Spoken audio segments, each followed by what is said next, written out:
Amis lecteurs, amis du Congo, c'est un plaisir pour l'émission Congo-Kinshasa Vie de Bruxelles d'être reçu chez vous. Congo-Kinshasa Vie de Bruxelles, c'est une émission qui a été conçue par deux journaux en ligne, chekfitanews.net et congoindépendant.com. Et à ma gauche, j'ai mon confrère, mon aîné, Baudouin Ambawechi, avec qui nous animerons désormais cette émission. Monsieur Baudouin Ambawechi, bonjour. Bonjour, Cheikh Fita. Et avec lui, donc, nous avons trois invités, dont une dame. Et je commence la présentation par la dame. C'est Madame Marie-Louise Efekele, qui est juriste de formation et représentante du MLC en Belgique. Madame Marie-Louise Efekele, bonjour. Bonjour, Cheikh Fita. Bonjour, Baudouin Amba. Merci. Et nous avons un autre juriste, c'est Monsieur Jean-Claude Ndiakani, qui est chroniqueur congoindépendant.com. Monsieur Ndiakani, bonjour. Bonjour, Cheikh Fita. Bonjour, Monsieur Amba. Et enfin, nous avons Monsieur Ange Pabolangui. Ange Pabolangui, lui, il est secrétaire national adjoint à l'intersocialiste et à l'Alliance progressiste de l'UDPS. Monsieur Ange Pabolangui, bonjour. Bonjour, Monsieur Wichi. Oui, c'est un plaisir et un honneur pour nous de vous recevoir pour ce débat qui sera axé sur 2007. Que nous réserve 2007? Monsieur Ambawechi, vous avez une réponse à cette question-là?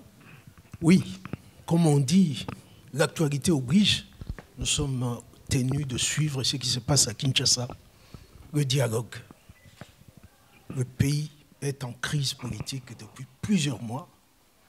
Peut-être que nos invités, chacun pourra donner son point de vue sur les causes de cette crise et nous allons évoluer pour voir ce que nous réserve l'année 2017. Oui, et on est le dernier jour ouvrable de l'année et à Kinshasa, au moment où nous enregistrons cette émission, chers lecteurs, chers téléspectateurs, s'il y a un décalage par rapport à l'actualité, vous comprendrez que nous tournons l'émission au moment où les gens du dialogue sont ensemble. Monsieur Ange Pabolangui, vous êtes de l'UDPS. Quelles sont les dernières informations que vous avez par rapport à ce qui se passe à Kinshasa en ce moment? Oui, je vous remercie. Je dirais que mon parti, à travers son président, M. Etienne Tshisekedi, qui est non seulement président de l'UDPS, aussi président du Rassemblement, la plateforme que nous avons créée avec nos amis du G7 et de la dynamique de l'opposition. Nous avons voulu montrer au peuple congolais et à la face du monde que nous voudrions que le Congo soit un pays démocratique. Nous avons espéré qu'il y ait des bonnes élections, mais malheureusement, le camp de M. Kabila, je dirais la volonté de M. Kabila seul, a fait que nous n'ayons pas eu des élections dans les délais constitutionnels. Merci. Donc la crise est partie de là. Sans anticiper, le 19 décembre était considéré comme une date fatidique. L'opposition avait dit le 19 à minuit, à 23h59 pour être plus précis, bye bye Kabila. Est-ce qu'on peut dire aujourd'hui que l'opposition a échoué?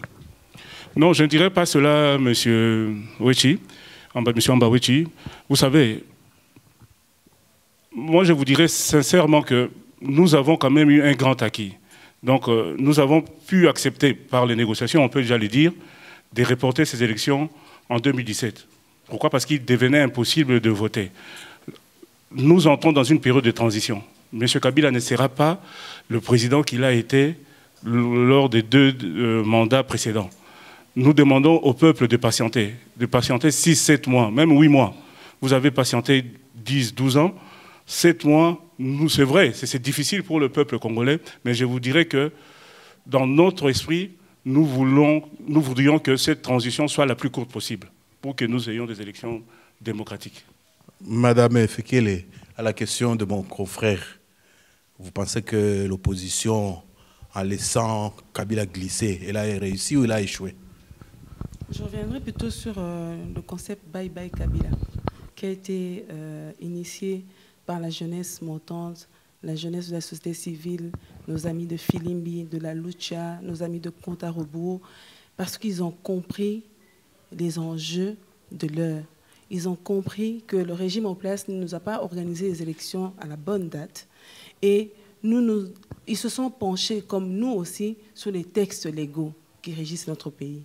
Eh bien, grâce à cela, je pense que ce n'est pas un échec. à partir de cela, nous voulons accompagner notre pays dans une alternance qui est prévue dans cette constitution.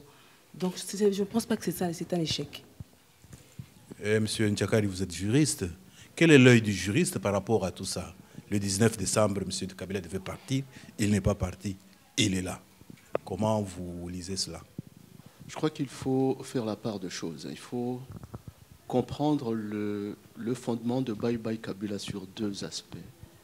Il y a d'une part un aspect purement factuel qui fait qu'il soit là, et d'autre part un aspect constitutionnel, un aspect légal. Et il faut savoir que sur le plan légal et sur le plan constitutionnel aujourd'hui, M. Kabila n'est plus président de la République.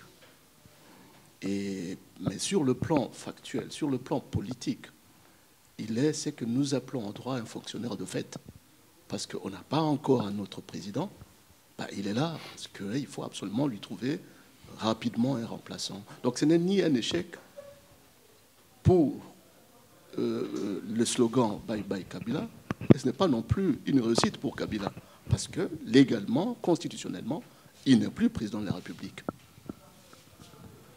Oui, M. Ambaweti. Mais il contrôle l'armée, il contrôle les services de renseignement, il contrôle la police, il contrôle les services de renseignement militaires. La banque. Il a la banque centrale. Finalement, est-ce que l'opposition, au niveau de rapport de force, est-ce que l'opposition a les moyens de sa politique? Messieurs les opposants.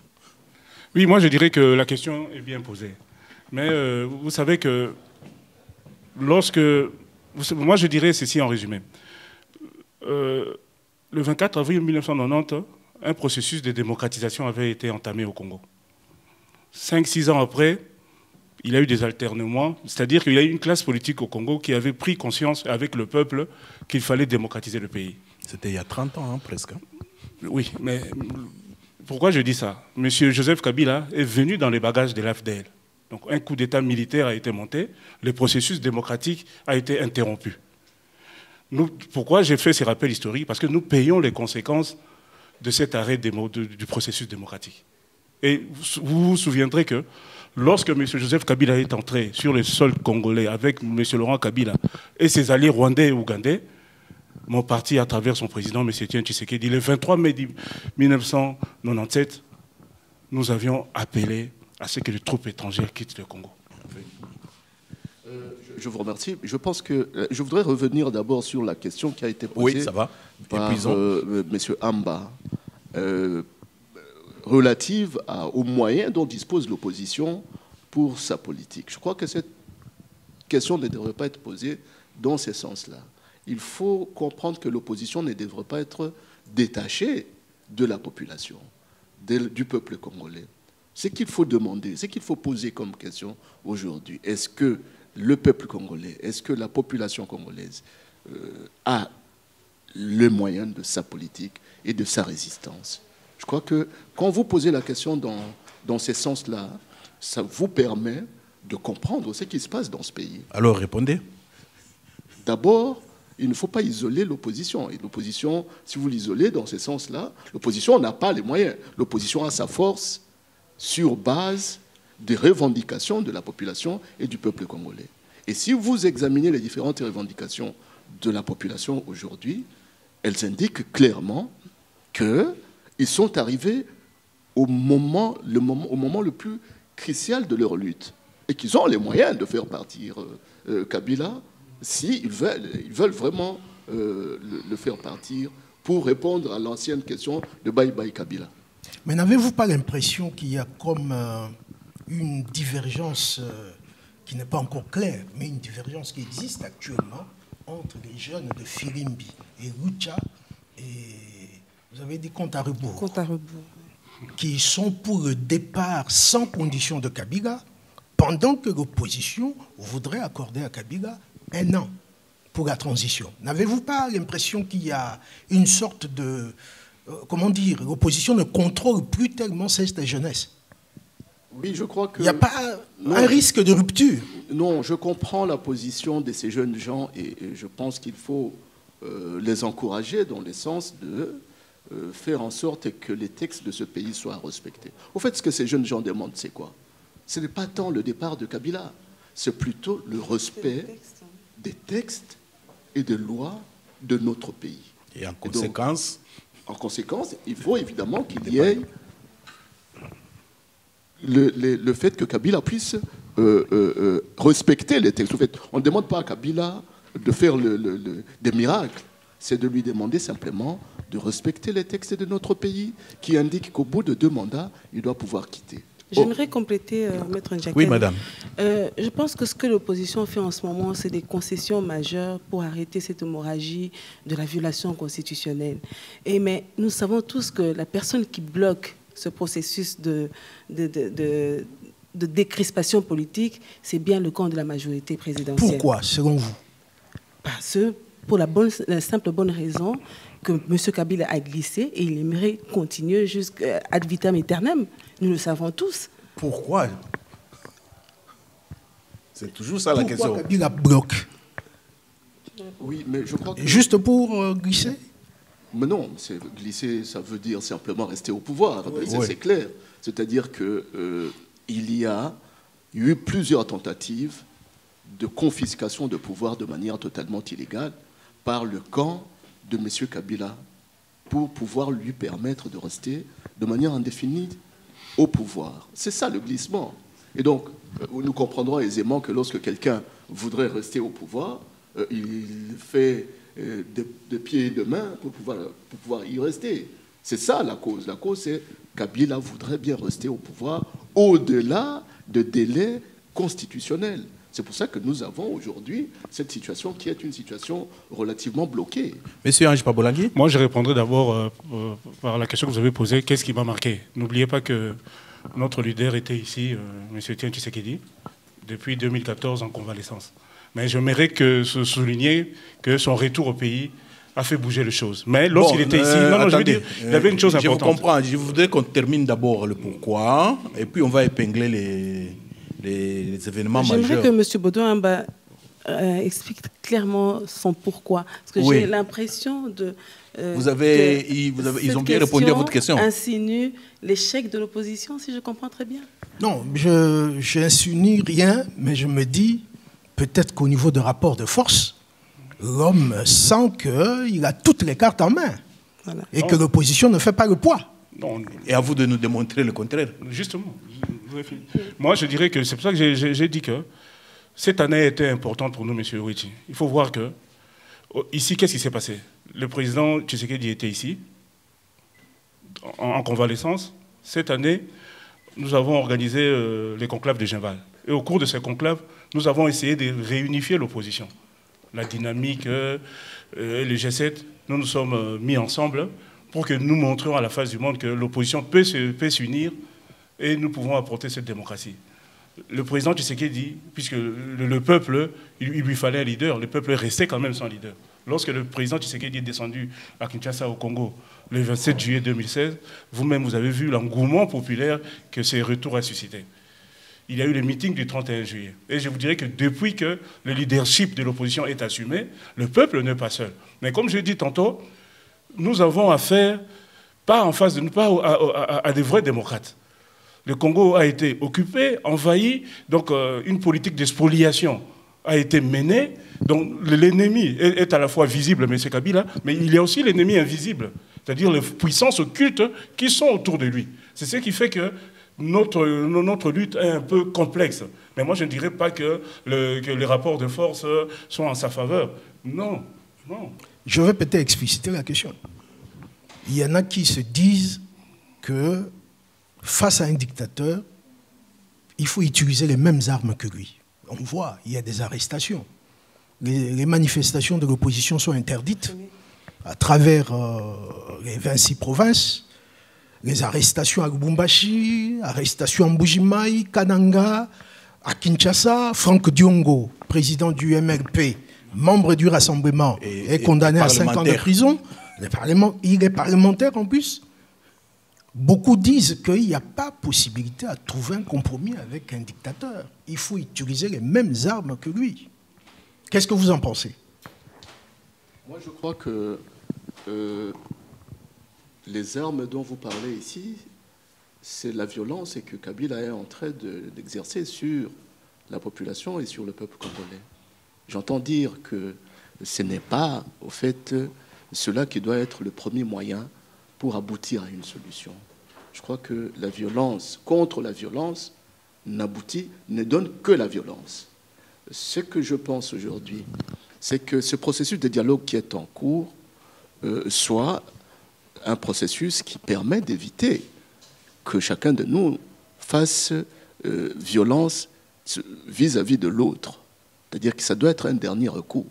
C'est pour ça qu'effectivement, il y a lieu, même la Constitution prévoit la disposition qui n'est pas clairement indiquée que c'est une violence. Article 64. Oui, c'est une, je dirais, une obligation pour le peuple congolais de résister à toute tentative de prise de pouvoir par la force ou de son exercice par la force.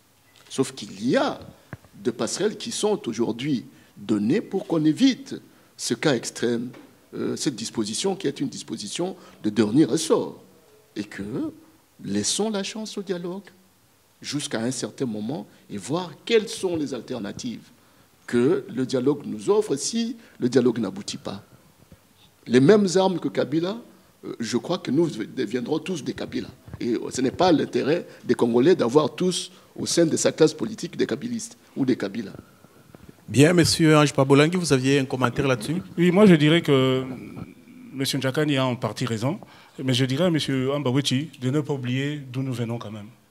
Aujourd'hui, tous les experts disent que le Congo a perdu pratiquement 5 à 6 millions de ses enfants. C'est énorme. Donc la guerre, la violence qu'il y a eu en Afrique centrale, c'est la deuxième violence en termes de chiffres après la Deuxième Guerre mondiale. Donc ce n'est pas rien. Moi je vous dirais aussi que, vous savez M. Wichi, Mirabeau, un penseur français de la Révolution française, disait que le temps c'est un juge pour tout le monde. Donc la meilleure justice c'est le temps. Moi je crois que nous avons mené ce monsieur devant la face du monde par les moyens non violents d'abord pour montrer sa vraie face. Je vous dirais qu'en 2001, même en 2002, lorsque nous avions signé les accords de Sun City, nous sortions d'une guerre violente. Les élections de 2006, gagnées par Madame la représentante du MLC et son parti, puisque nous savions tous que c'est M. Mbemba qui avait gagné cette bataille. Mais malgré que le MLC était un mouvement avec des armes, mais vous voyez la suite des choses. Donc on a essayé de mettre M. Kabila comme étant une victime, alors que c'est lui qui était le précurseur de cette violence. En 2011, mon parti, nous avions gagné ces élections. Il y a eu la violence électorale. Nous avons perdu suffisamment de morts pour que... moi, je pense que nous n'avons pas encore épuisé tous les moyens pacifiques pour le mettre hors d'état de nuire. Oui, très bien, on y reviendra. Il y a une question qu'on avait posée au début, là, maintenant qu'on a épuisé.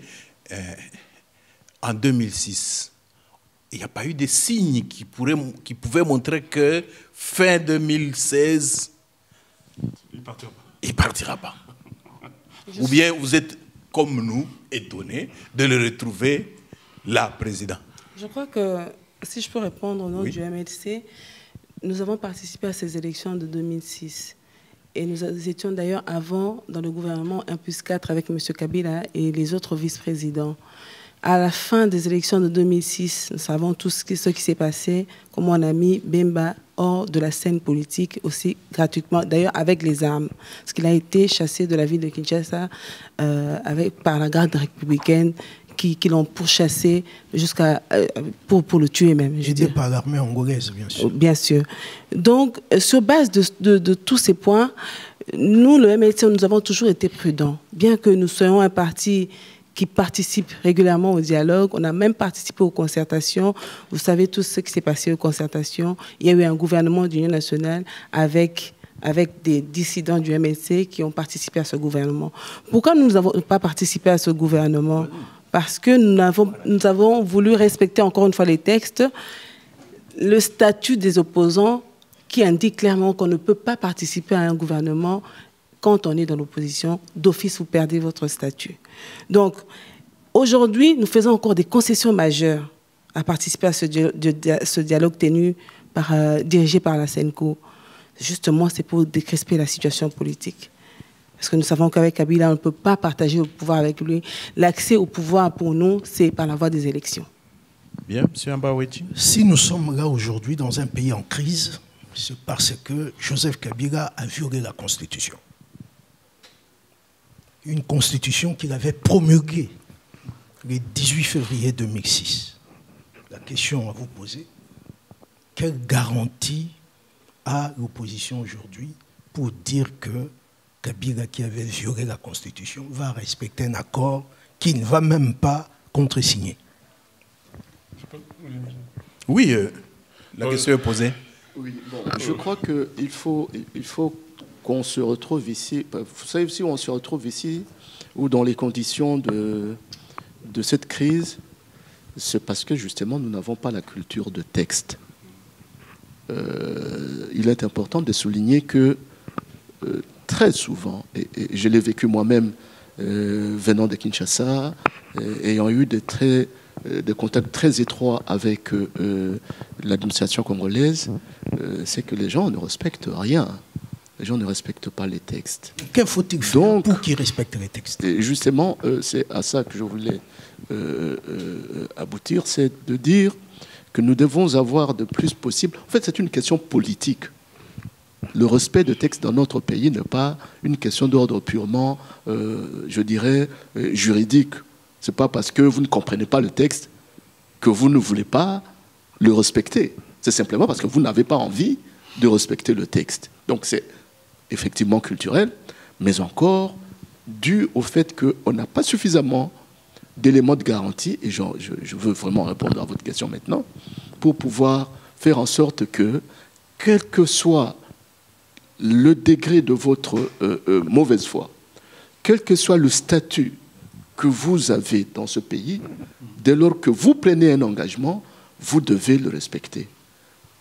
Dans le cadre du dialogue, j'apprends on a sollicité non seulement la signature de M. Kabila, même s'il ne respectait pas la constitution qu'il a promulguée, mais aussi l'implication de ceux qui ont permis à M. Kabila de rester au pouvoir pendant de longues années et de finalement venir dire à la fin qu'il voudrait continuer à rester. Je parle de la communauté internationale, parce qu'au fait, il tire aujourd'hui, ou il tirait en ces temps-là, toute sa seule légitimité de la communauté internationale.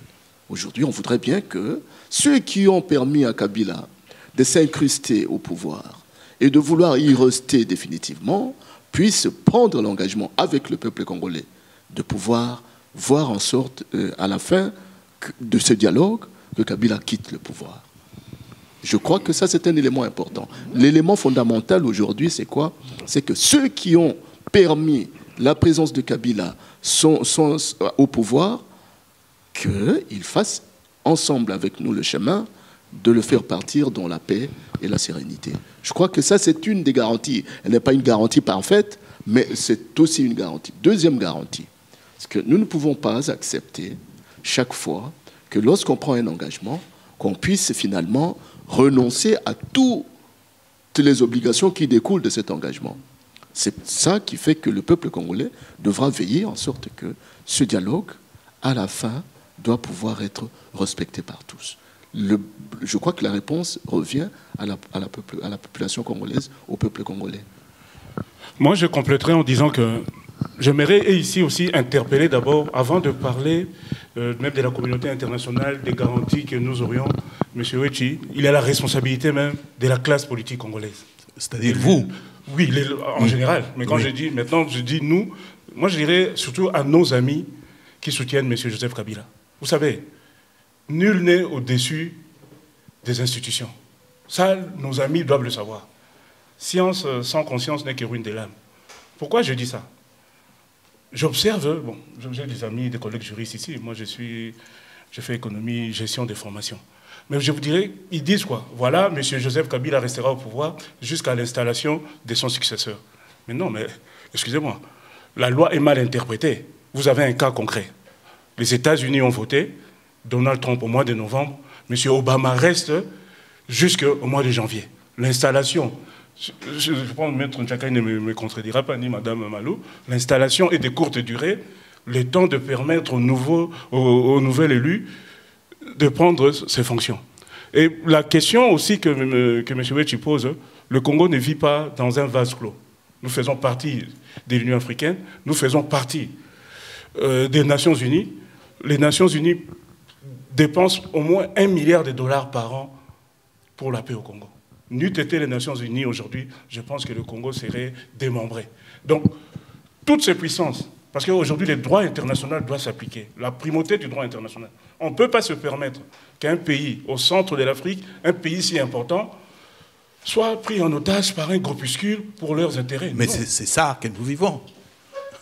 Ça, c'est le principe, mais concrètement, c'est ça que nous vivons. Mais ce que je voulais dire, si les autres me le permettent, M. Fita, je comprends même ces jeunes de la Loucha. Il faut leur rendre hommage pour les combats qu'ils font sur le terrain. Je comprends la déception du peuple, parce que nous tous, nous avons espéré que le 19 décembre à minuit, que M. Kabila ne parte. Mais j'aimerais compléter. Oui, allez-y, j'ai une question. Oui, j'aimerais compléter par rapport à tout ça. Je pense que l'opposition devrait vraiment accompagner cette population. Parce que lorsqu'on dit féconder les rues, ce n'est pas que le peuple congolais qui doit être dans la rue, c'est aussi avec nous, les acteurs politiques. Mais quelquefois, nous remarquons aussi que cette population est abandonnée à son triste sort parce qu'ils sont reprimés, on tue sur eux. Moi, j'aimerais qu'on tue sur nous tous, les acteurs politiques, parce que nous revendiquons les mêmes choses. Oui, alors je reviens à une question qui était au début, qui nous permettra d'avancer et d'atterrir. En 2016, qu'est-ce que l'opposition a à son actif qui puisse nous permettre qu'on puisse espérer voir le bout du tunnel? Parce que, comme l'a dit M. Djakani, M. Kabila, s'il ne veut pas respecter, il ne respecte pas. Vous n'allez rien faire. Qu'avez-vous fait qui a pu le faire reculer? Comme ça, on peut voir si dans l'avenir, on peut faire confiance à la classe politique. Parce que si on ne sait pas vous faire confiance, bon, écoutez... Non, mais il ne faut pas non plus être dans les extrêmes. Si non, Kabila, mais nous, on est là pour vous faire parler. Si M. Kabila sollicite, si M. Kabila a sollicité un dialogue, c'est justement parce qu'il y a une classe politique opposée à son régime. Sinon, il resterait sans problème. Il ne respecte pas la Constitution, il n'a pas de pression, il reste président de la République à vie. Donc il faut aussi rendre hommage à toute cette classe politique, à ceux qui sont aujourd'hui brimés, ceux qui sont arrêtés arbitrairement, ceux qui sont tués, pour dire qu'ils font un travail énorme. Ce n'est pas peut-être arrivé à des résultats auxquels le peuple congolais s'attend, mais progressivement, on avance quand même. Parce que sinon, on ne serait pas en train de dialoguer. Hein. C'est comme si vous avez... Autrement dit, le fait d'avoir obtenu ce dialogue-là, c'est une victoire. Enfin, je ne dirais pas la victoire finale. Oui, c'est-à-dire que c'est une responsabilisation de la classe politique pour dire non, nous ne pouvons pas laisser quelqu'un faire ce qu'il veut contre toutes les dispositions légales dans notre pays. Il faut que nous puissions avancer, faire la pression pour que ça puisse s'atténuer. Ça ne s'atténue pas, c'est vrai, mais le fait d'ailleurs d'appeler le peuple congolais et l'opposition en particulier au dialogue est un signe clair que les choses ne sont plus les mêmes qu'avant. Que finalement, nous devons nous mettre d'accord pour comprendre qu'est-ce que M. Kabila veut de ce pays et ce que nous voulons de ce pays. Et c'est justement les dialogues qui vont aboutir. Je vois qu'il y a toujours des arrestations, mais ça, ce sont des méthodes d'intimidation qui sont propres à des régimes dictatoriaux. Ok, M. Ambaweti, vous avez une question? Les évêques avaient convoqué la plénière aujourd'hui à 20h. Nous ne savons pas, ça fait déjà 20h, 20 minutes, on ne sait pas si ça a eu lieu. Je voudrais un peu qu'on fasse une sorte d'anticipation. Et si le dialogue échouait, qu'est-ce qui va se passer? Moi, je me lance. Oui. Allez-y, M. Ange Pabolangui. Moi, je dirais, M. Wechi, nous espérons tous que ce dialogue réussisse. Réussisse pourquoi? Pour qu'il y ait la paix dans le pays. Mais au cas contraire, moi, je vous dirais que le Congolais est aujourd'hui mûr. et Maître Ndjakan, il a dit, pas seulement à l'intérieur, mais nous vivons à l'extérieur ici. Vous avez vu les Congolais de partout, comment ils se sont levés, que ce soit en Corée du Sud, que ce soit au Brésil, même ici en Belgique. Et là, je rends hommage à ma fédération, même à l'UDPS extérieur, tous les représentants, même les représentants ici, Dr Kabanda, ainsi que les amis membres du Rassemblement. Nous avons mené des actions ici, des cartons jaunes. Donc moi, je vous dirais qu'aujourd'hui, si ce dialogue échoue, je vous dirais que le Congo sera ingouvernable pour M. Kabila. Vous savez, M. Nweti, le peuple congolais a une tradition démocratique. Aujourd'hui, nous sommes comme si nous étions des mendiants de la démocratie. Moi, je vous rappellerai qu'en 1964, et ça vous le savez, vous qui êtes un fan de l'histoire, lorsque M. Moïse Tshombe est au pouvoir, le Congo est une démocratie, lorsqu'il y a eu des élections en 1964, et l'Espagne est une dictature. Mais aujourd'hui, regardez là où est l'Espagne, là où est le Congo. C'est-à-dire que nous avons une culture démocratique depuis 1900. Nous avons obtenu notre indépendance par le prix du sang. La première législature. Donc M. Mobutu, qui était aussi un dictateur, a été chassé parce qu'il y a quand même une classe politique qui est là. Je ne pense pas qu'aujourd'hui un pharaon puisse surgir en 2017. Voilà, j'ai régné ad vitam aeternam au Congo. Je ne le pense pas. Madame Efekele. Oui, moi j'aimerais dire que nous attendons une fumée blanche, comme vous l'avez écrit aujourd'hui sur votre site. Pourquoi? Pour apaiser les esprits.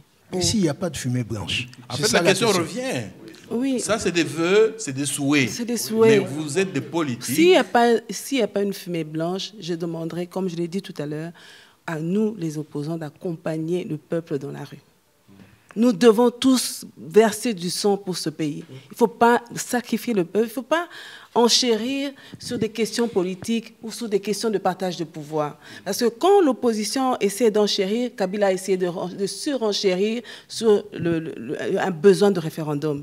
Non, ce n'est pas normal. On ne va pas le laisser nous emmener jusqu'à la révision de la Constitution qui est déjà verrouillée à l'article 220 de cette Constitution que nous respectons encore jusqu'à aujourd'hui. Si je vous comprends. Oui, mais Djakani, allez-y avant que je voulais juste ajouter quelques éléments de réponse aux différentes réponses qui viennent d'être données par mes compatriotes.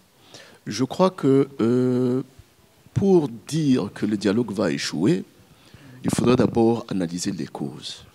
Quelles sont les causes qui pourraient faire en sorte que le dialogue échoue? En fait, nous avons posé la question. Et si le dialogue échouait?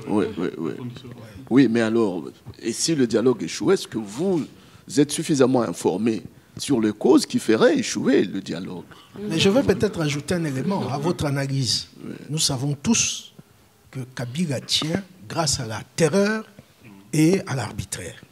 S'il n'y a plus de terreur, s'il n'y a plus d'arbitraire, il est foutu. Voilà un peu, pour compléter votre analyse. Donc, oui, je comprends, mais je comprends tout à fait, parce que ça, ce n'est même pas une cause. Ça, c'est un système.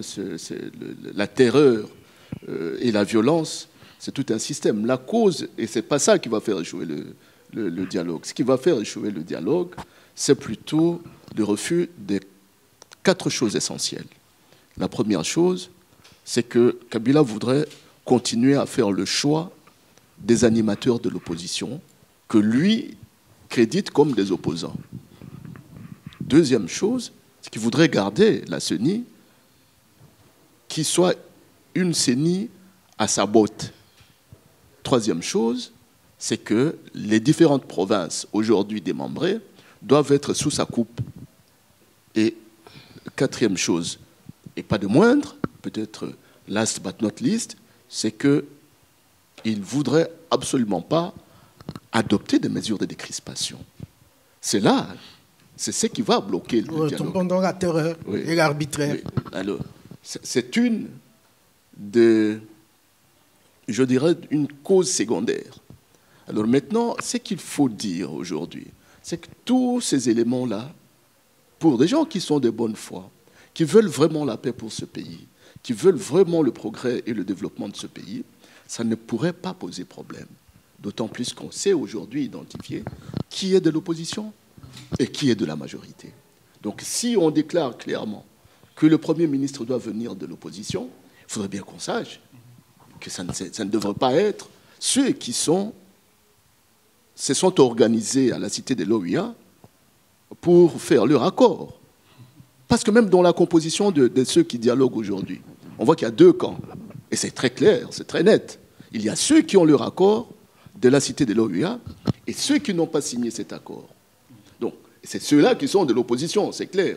Je suis désolé pour mes anciens amis, mais c'est vraiment clair. Ils sont restés là-bas. Oui. Donc, maintenant, si on ne résout pas ce problème, parce que comment on peut imaginer un seul instant organiser des élections avec M. Kabila à la tête du pays, avec un Premier ministre de son choix, avec un président de la CENI de son choix, avec tous les gouverneurs de son choix. Et l'opposition accepte ça? Ce n'est pas possible. L'opposition n'acceptera pas ça. Et je crois que c'est ça qui va être la cause ou les différentes causes de l'échec.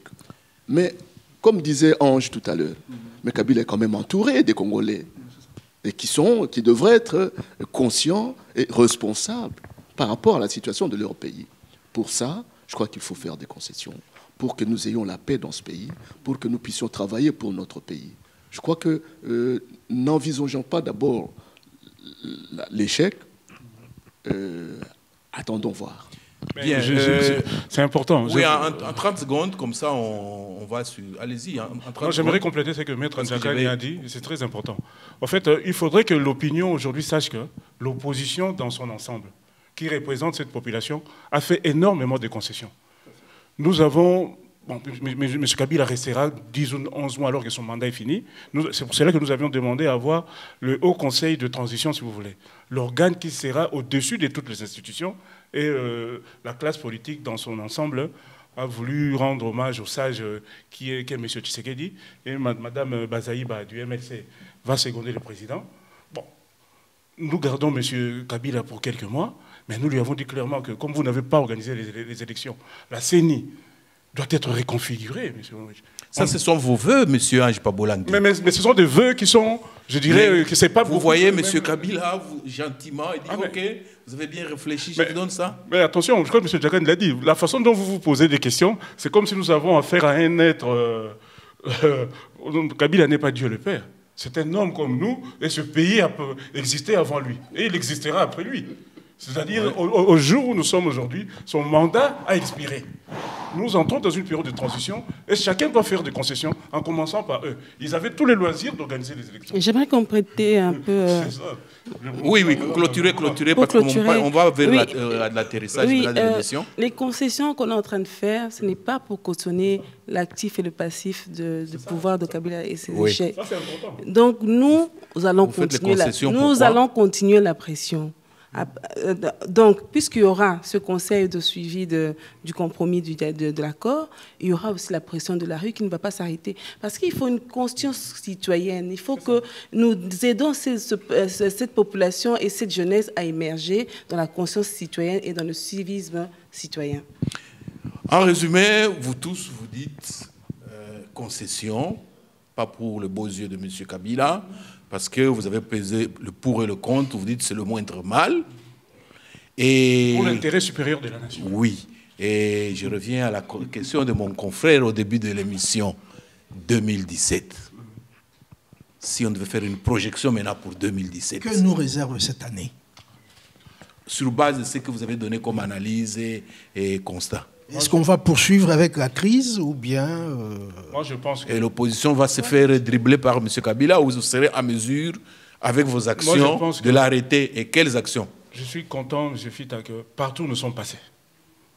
Pas seulement ici en Belgique. Partout à travers le monde, les décideurs, tous ceux qui aiment le Congo vous diront qu'on veut qu'il y ait une alternance pacifique du pouvoir pour la première fois. Et je vous dirais que toutes nos énergies seront mises en marche pour obtenir cette passation de pouvoir pacifique. 10 mois, 11 mois, ce n'est pas beaucoup. Moi, je formule le vœu que le peuple congolais vote enfin librement les dirigeants de son choix. Il y a un an, on disait que le 19, on voterait. Mais il y a des acquis. Moi, j'aimerais bien vous croire. Mais si les autres... Il y a des acquis. Donnez-nous des assurances. Donnez à nos lecteurs qui nous suivent des assurances. Vous dites, tiens, les messieurs-là qui sont passés dans cette émission, ce qu'ils ont dit, c'est vrai. C'est ça. Mais je vous dirais que 2017 ne sera pas comme 2016. D'abord, au nom de tous ceux qui sont morts. Oui. Nous devons rendre hommage. Moi, j'ai vu des images des fillettes de 12-13 ans, des jeunes de 18 ans. Nos mamans sont tombées. Nos jeunes sont tombés. Tous ceux qui aiment le Congo, tout ce sang qui a été versé, ce n'est pas pour que, comme je l'ai dit tantôt, pour qu'un pharaon reste trône là pour 20 ans, 25 ans. Non. Ce que Mobutu n'a pas su faire, c'est que les autres n'ont pas su faire. Lui ne saura pas l'imposer au Congo. Monsieur Bodé Ambachi, vous êtes satisfait? Bon, moi, je préfère que peut-être vous voulez continuer à répondre à la même question, mais j'ai une autre question que je vais poser après. Ou éviter cette question-là. Mais moi, je crois qu'on ne peut pas, on ne devrait pas faire de la prestidigitation ici. Parce que je crois que le Congo sera ce que tous les Congolais voudraient qu'il soit en 2017. Et tous les Congolais de tous bords. C'est-à-dire, si nous avons des responsables politiques de la majorité, qui sont des gens de bonne foi, qui sont des gens responsables, nous pensons que le Congo sera un Congo pacifique et pacifié pour 2017. Je crois que c'est le vœu qu'il faut émettre. Maintenant, si nous avons en face de nous des personnes qui veulent faire feu de tout bois et qui pratiquent la politique de la terre brûlée, nous aurons une terre brûlée au Congo. C'est tout simplement ça.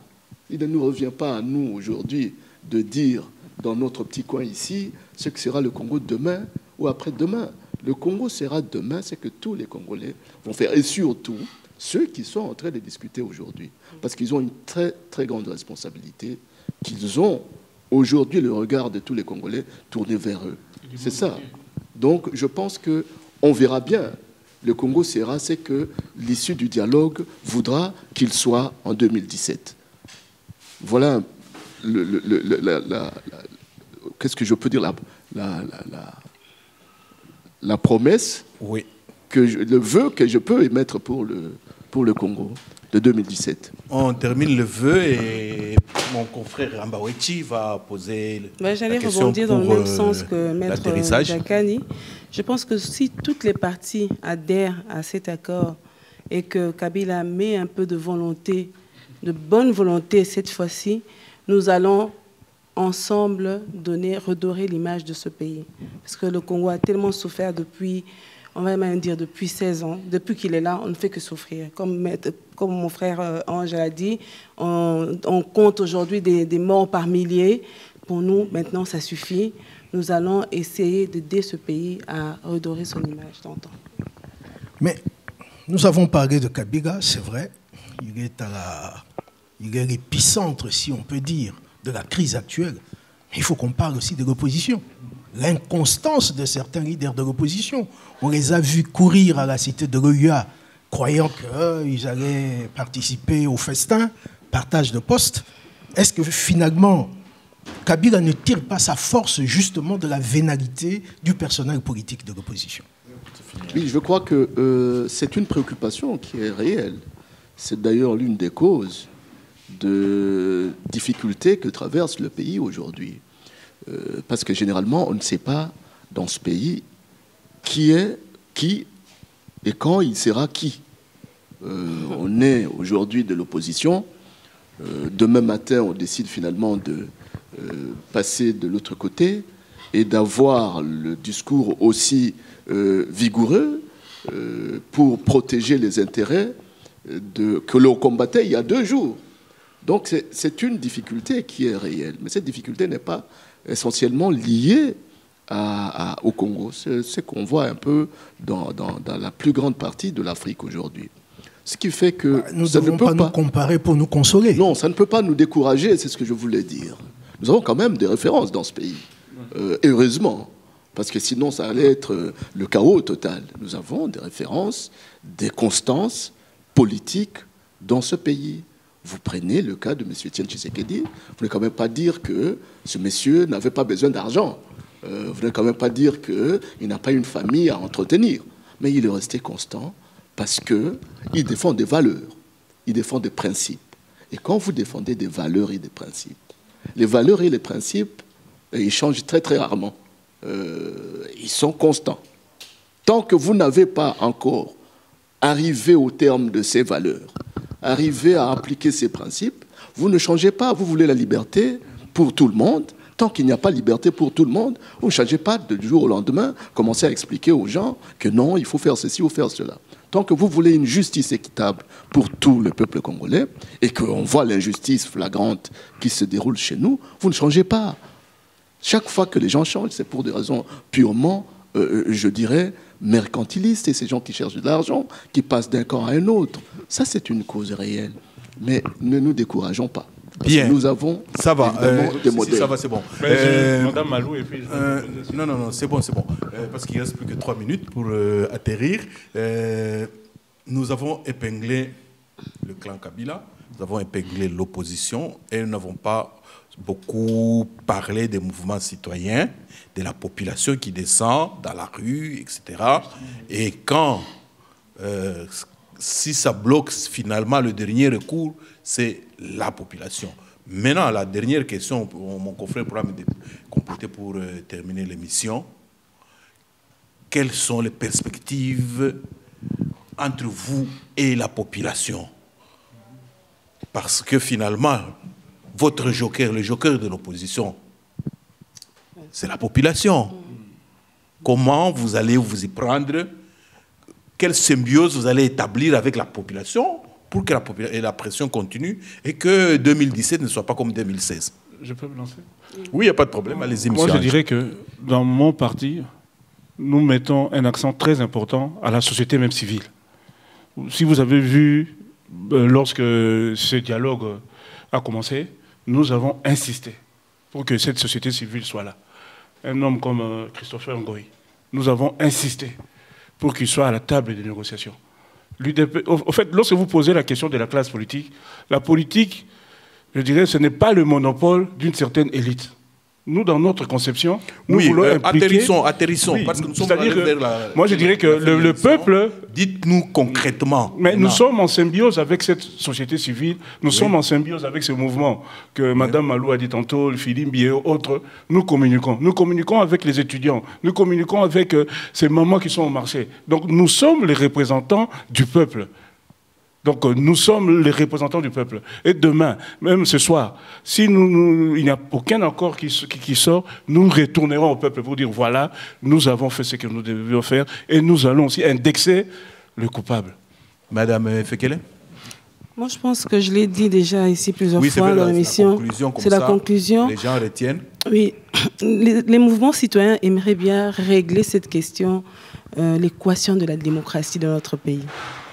Quelle est la contenance même de la signification de ce mot démocratie? Il faudra que l'on puisse donner cette matière au peuple congolais pour que demain, ils agissent par eux-mêmes. Et ce n'est plus le moment que le peuple soit dans la rue parce qu'un politicien a dit, parce qu'un leader a dit. Non, on a dépassé ce cap-là. Le peuple congolais a dépassé ce cap. D'ailleurs, ils l'ont démontré plusieurs fois. Depuis janvier 2016 jusqu'à aujourd'hui, on les a vus nombreux dans la rue. Donc, je pense que le rôle du politicien, c'est de donner cette notion de la démocratie et cette notion de la citoyenneté. C'est promis pour 2017 dans votre parti. C'est un combat que moi, je mène tous les jours pour que demain, le peuple soit réellement mature et qu'il agisse par lui-même. Oui, Monsieur Djakani, par rapport à la symbiose opposition-peuple? Oui, je crois que l'opposition est en train de relayer simplement les revendications du peuple congolais dans son ensemble. Et que finalement, et je rejoins ce que vous veniez de dire tout à l'heure, c'est que aujourd'hui, malgré le fait qu'il y a ce jeu de va-et-vient, opposition-majorité, la population est restée constante dans ses revendications. Ce qui fait que, avec les opposants ou sans les opposants, les conditions sociales font que la population, le peuple congolais, se prendra en charge. Ces gens n'ont plus besoin qu'on leur donne un mot d'ordre pour dire ce qu'ils ont à dire, pour faire ce qu'ils ont à faire. C'est pour ça que les groupes comme les jeunes gens de Lucha, de Filimbi, ils résistent contre toute attente. On ne pensait pas que ces jeunes gens qui sont régulièrement emprisonnés, violentés, résistent. Parce qu'il y a un seuil que l'on ne peut plus dépasser, qui fait qu'on n'attend plus rien de qui que ce soit. On se prend en charge. Merci bien, Monsieur Diakani. Je pense que ce sera le mot de la fin. Et je suppose que nos invités se rallieront à cela. 2016 a été une année où il y a eu beaucoup d'actions, il y a eu beaucoup de pression. Et vous l'avez dit, nos invités l'ont dit, si aujourd'hui M. Joseph Kabila a accepté de dialoguer avec des gens avec qui il ne voulait pas dialoguer, c'est que quelque part, il y a eu une action de la classe politique de l'opposition, mais il y a eu aussi, surtout, les aspirations profondes du peuple congolais. M. Diakani a dit le peuple congolais, compte tenu de la situation sociale, nous ajouterons, mais mon confrère sera d'accord avec moi, qu'il y a eu une prise de conscience politique des jeunes par rapport à la Constitution, parce qu'ils comprennent la Constitution et le vœu de tout le monde est qu'en 2017, c'est que les jeunes veulent, ce pourquoi ils se battent, le respect de la Constitution, l'alternance puisse se faire. Et pour cela, nous prions pour que les hommes politiques ne tournent pas trop kazakh et que ceux qui tournent kazakh, on les indexe comme tels, et de telle sorte que 2017 soit différent de 2016. C'est le vœu de Congo-Kinshasa vu de Bruxelles. Nous sommes à Bruxelles. C'est la façon dont nous voyons les choses. Nous ne sommes pas loin du pays. Et avant de vous dire au revoir, je laisse le dernier mot à mon confrère Ambawichi pour clôturer l'émission. C'est juste pour nous incliner devant la mémoire de tous les compatriotes qui ont payé de leur vie pour que ce pays puisse connaître une alternance démocratique. Nous saluons leur sacrifice. Merci beaucoup, cher confrère Baudouin Ambawichi. Merci beaucoup, monsieur Ange Pabolangui de l'UDPS. Merci beaucoup, madame Efekele de MLC. Merci beaucoup à monsieur Diakani de Congo Indépendant. Mais cette émission que vous recevez, vous ne l'aurez jamais reçue sans l'appui technique de notre réalisateur de tous les jours, Gérard Kanabassau, qui est assisté par Oncle Kinch de Congo Spot News. Ce sera cette équipe qui vous accompagnera désormais pour la prochaine émission. Et comme c'est la fin de l'année, bonne année à tout le monde et que 2017 soit différent de 2016 pour la RD Congo, selon les aspirations profondes du peuple. Encore une fois, merci beaucoup et à la prochaine émission. Merci.